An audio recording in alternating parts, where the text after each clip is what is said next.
السلام علیکم ورحمۃ اللہ وبرکاتہ۔ شعبان میں شب برات کے بعد روزہ رکھنے کے تعلق سے ایک حدیث گردش کر رہی ہے۔ ترمذی شریف کی ایک حدیث ہے، اللہ کے نبی صلی اللہ علیہ وسلم کا فرمان ہے کہ نصف شعبان جب ہو جائے تو پھر اس کے بعد روزہ مت رکھو، اور پھر اس کو اس استدلال میں پیش کیا جا رہا ہے کہ روزہ رکھنا ناجائز ہے، سخت مکروہ ہے 15 شعبان کے بعد۔ اسی طریقے سے ایک دوسری حدیث شریف ہے جس میں اللہ کے نبی صلی اللہ علیہ وسلم کا فرمان ہے، بخاری اور مسلم کی حدیث ہے کہ رمضان سے 1-2 دن پہلے روزے مت رکھو۔ ایسے ہی ایک یہ حدیث ہو گئی۔ البتہ دوسری طرف اللہ کے نبی صلی اللہ علیہ وسلم کا معمول حضرت عائشہ رضی اللہ عنہ بیان فرماتی ہیں، بخاری شریف کی روایت ہے کہ آپ صلی اللہ علیہ وسلم مستقل روزہ رکھا کرتے تھے، اور جتنا روزے آپ شعبان میں رکھتے تھے اس کے علاوہ، رمضان کے علاوہ کسی دوسرے مہینے میں اتنے روزے نہیں رکھا کرتے تھے۔ تب یہ 2-3 حدیثیں سامنے آ گئی ہیں، ان کو ہم کس طریقے سے تطبیق دیں، یعنی شعبان کا جو 15 دن جو باقی بچے ہوئے ہیں ان میں روزے رکھنے نہ رکھنے کے تعلق سے کیا حکم ہے، اس کو تھوڑا سمجھ لیتے ہیں ہم۔ دیکھیں، اللہ کے نبی صلی اللہ علیہ وسلم چونکہ شفیق تھے اور شریعت میں بھی شفقت ہے، تو شفقت کی بنا پر یہ منع کیا گیا ہے آپ کو کہ آپ رمضان سے پہلے شعبان کے آخری 15 دنوں میں روزے مت رکھو۔ کیوں؟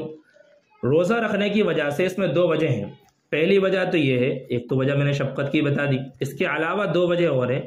پہلی وجہ یہ ہے تاکہ آپ میں توانائی اور قوت باقی رہے۔ کئی مرتبہ ہوتا کیا ہے کہ آپ میں کیپیسٹی صرف 30 روزے رکھنے کی ہوتی ہے سال بھر میں،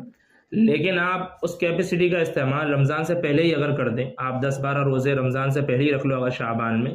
تو پھر رمضان میں آپ کو روزے بھاری لگیں گے، اس لیے آپ کو روزہ رکھنے میں دشواری ہوگی، تو آپ کو منع کر دیا گیا کہ آپ پہلے سے روزے مت رکھو۔ دوسری وجہ کہ آپ میں کیپیسٹی تو ہے، آپ رکھ تو سکتے ہیں، طاقت ہے، لیکن سستی اور دل جمعی، یعنی دل نہیں لگ رہا روزہ رکھنے کا، وقت رکھ کے تھک گئے، تو کہیں ایسا نہ ہو کہ بھی آپ شعبان میں روزے رکھ کر کے تھک گئے ہو اور رمضان میں روزہ رکھنے میں آپ کا دل نہ لگ رہا ہو، اکتاہٹ سی محسوس ہو رہی ہو قوت کے باوجود، تو اس لیے آپ کو منع کیا گیا ہے کہ روزے نہ رکھیں۔ لیکن منع کیے جانے کا مطلب یہ نہیں ہے کہ روزہ رکھنا ناجائز ہو یا حرام ہو یا مکروہ ہو، ایسا نہیں ہے، بلکہ بہتر یہ ہے کہ روزے نہ رکھے جائیں، روزے نہ رکھے جائیں، یہ بہتر ہے۔ اگر کوئی شخص روزے رکھتا ہو اور اگر اس کو اپنے اوپر پورا اعتماد ہو کہ میں شعبان کے روزوں کی وجہ سے میرے انشاءاللہ رمضان کے روزوں پر کوئی فرق نہیں پڑے گا، جس طریقے سے میں شعبان کے روزے دل جمعی سے رکھ رہا ہوں اس سے زیادہ دل جمعی سے میں رمضان کے روزے رکھ لوں گا، تو پھر اس کے لیے مکروہ نہیں ہے۔ اس لیے اللہ کے نبی صلی اللہ علیہ وسلم کا فرمان بھی ہے کہ رمضان سے 1-2 دن پہلے روزے مت رکھو، البتہ یہ کہ جو پہلے سے روزے رکھتا ہو، یعنی مفسرین جو اس حدیث شریف کی تشریح فرماتے ہیں وہ بتاتے ہیں کہ بھئی آپ صلی اللہ علیہ وسلم کا معمول جیسے کہ پیر اور جمعرات کے دن روزہ رکھنے کا تھا، تو اگر کوئی شخص اس معمول پر عمل کر رہا ہے،